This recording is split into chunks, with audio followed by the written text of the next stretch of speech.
Little Lane. Papa leeu, waar is jy? Hier is ek, hoe gaan dit? Brul so hard, groot en trots in die son.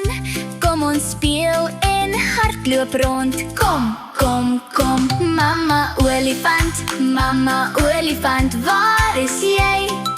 Hier is ek, hoe gaan dit? Stamp, met my voete so sterk.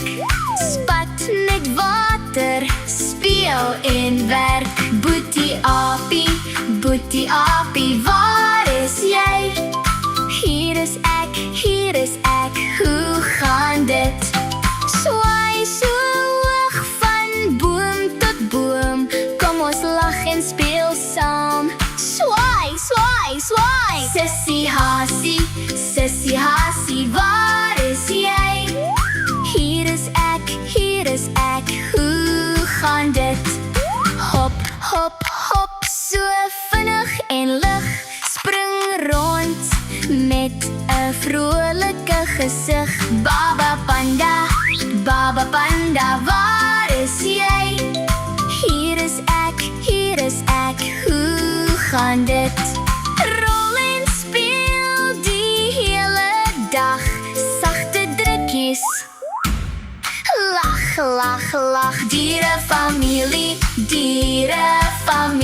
waar is julle? Hier is ons, hoe gaan dit? Klap jou hande, sing nou saam. Ons is 'n gelukkige dierefamilie.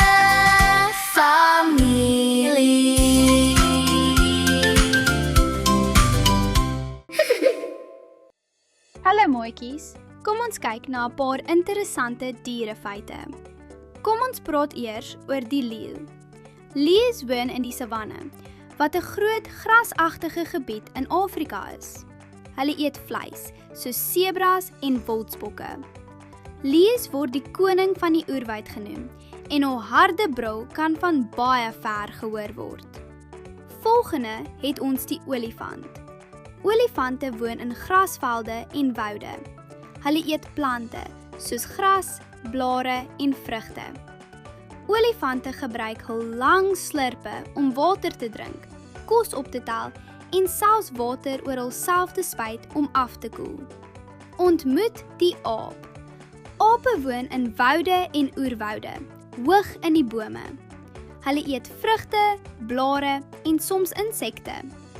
Ape hou daarvan om te speel en om van boom tot boom te swaai.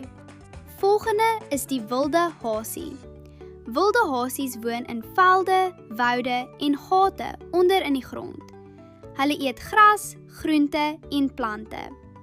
Hasies het sterk agterpote en kan baie vinnig hop om gevaar te ontsnap. En laastens die pandabeer. Pandas woon in bamboeswoude in China. Hulle eet meestal bamboes. Pandas spandeer die meeste van hul dag aan eet en slaap. Dit was baie pret mooietjies. Watter dier was jou gunsteling?